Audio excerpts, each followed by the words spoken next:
Hello friends, welcome to Bharathi Vizhigal. துணை முதலமைச்சர் உதயநிதி ஸ்டாலின் அவர்கள் பார்த்தீங்கன்னாக்கா காஞ்சிபுரத்தில் அவங்களோட கட்சி தொண்டரோட திருமணத்தில் பங்கேற்றிருக்கும் போது பொதுமக்களுக்கு 2 விஷயங்கள் சொல்லியிருக்காங்க. அதில் ஒன்று பார்த்தீங்கன்னா ரொம்பவே சந்தோஷப்படுற ஒரு விஷயம், இன்னொரு விஷயம் சந்தோஷப்படுறதா இல்லையா அப்படின்றது அவங்கவுங்க நிலைமையை பொறுத்து தாங்க. இப்போ நம்ம அவர் என்ன விஷயம் சொன்னார் அப்படின்றத நம்ம விரிவாக இந்த வீடியோவில் பார்க்கலாம். அதுக்கு முன்னாடி இப்போ தான் ஃபர்ஸ்ட் டைம் எங்கள் சேனலை பார்க்குறீங்கன்னா மறக்காம சேனலை சப்ஸ்கிரைப் பண்ணிக்கோங்க, பக்கத்தில் இருக்க பெல் பட்டனையும் கிளிக் பண்ணிக்கோங்க. அப்போ தான் எங்களோட வீடியோ உங்களுக்கு நோட்டிஃபிகேஷன் வரும். இப்போ வாங்க நம்ம வீடியோக்குள்ள போகலாம். இந்தியாவில் இன்னும் கூட பல இல்லத்தரசிகள் அன்றாட செலவுகளுக்கு கூட பிறரை சார்ந்திருக்க வேண்டிய நிலைமை இருக்கு. அந்த நிலைமை மாறணும் அப்படின்றதுக்காக தான் தமிழக அரசுகள் பார்த்தீங்கன்னா அவங்களோட வாழ்க்கையோட வாழ்வாதாரத்தை மேம்படுத்தி வாழ்க்கை தரத்தை உயர்த்தணும், அவங்களும் சமூகத்துல சுய மரியாதையோட வாழறதுக்கு வழிவகுத்து கொடுக்கணும் அப்படின்றதுனால தான் இந்த திட்டமே கொண்டு வரப்பட்டது அப்படின்னு சொல்லியிருந்தாங்க. இதுக்கு பேர் வச்சதும் பார்த்தீங்கன்னாக்கா பெண்களுக்கு வந்துட்டு இந்த பேருனால கூட எந்த அவமரியாதையும் வந்துடக்கூடாது அப்படின்றதுனால தான் மகளிர் உதவி தொகை அப்படின்னு இல்லாம மகளிர் உரிமை தொகை அப்படின்ட்டு கொடுக்குறோம் அப்படின்ட்டு சொல்லியிருந்தாங்க.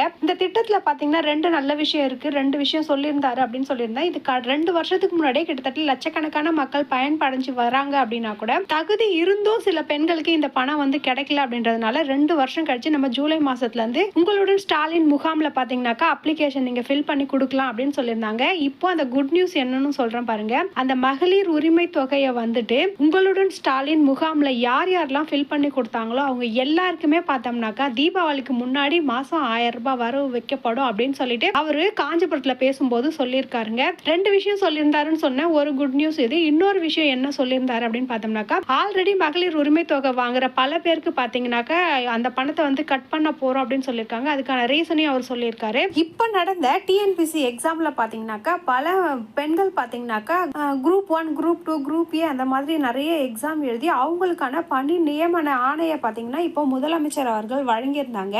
இப்போ அவங்களோட வாழ்வாதாரம் உயர்ந்திருக்கு, வருமானம் அதிகமாயிருக்கு அப்படின்றதுனால அவங்களுக்கு கொடுக்கப்பட்ட மாசம் 1000 ரூபாய் பார்த்தீங்கன்னா எல்லாத்தையும் கட் பண்ண போறோம். அந்த மாதிரி நிறைய பேருக்கு ஒரு ஆயிரக்கணக்கான மக்களுக்கு பார்த்தீங்கன்னா இந்த 1000 ரூபாய் வழங்குறத வந்து நிறுத்த போறோம் அப்படின்னு சொல்லியிருக்காங்க. அது நல்ல விஷயமும் இல்லை, கெட்ட விஷயமும் இல்லை. ஏன்னா அவங்களுக்கு வருவாய் வருது, அதனால கட் பண்றாங்க அப்படின்றத தான் அவர் சொல்லியிருக்காருங்க. அதனால உங்களுடன் ஸ்டாலின் முகாம் வந்துட்டு இந்த மாசத்தோட முடிய போகுது அப்படின்றதுனால யாரெல்லாம் வந்துட்டு விண்ணப்பம் கொடுக்கணும்னு நினைக்கிறீங்களோ அவங்களாம் கண்டிப்பா போய் விண்ணப்பத்தை வந்து பூர்த்தி செஞ்சு கொடுத்துட்டு வந்துருங்க. உங்களுக்கு 1000 ரூபாய் வந்து காசு வர்றதுக்கான வாய்ப்பு வந்து ரொம்ப அதிகமா இருக்கு. அவ்வளவுதான் ஃப்ரெண்ட்ஸ். வீடியோ பிடிச்சிருக்கு அப்படின்னாக்கா வீடியோக்கு மறக்காம லைக் பண்ணுங்க, சேனலை சப்ஸ்கிரைப் பண்ணுங்க, பக்கத்துல இருக்க பெல் பட்டனையும் கிளிக் பண்ணுங்க. அடுத்த ஒரு நல்ல வீடியோல உங்களை வந்து பார்க்குறேன். தேங்க்யூ.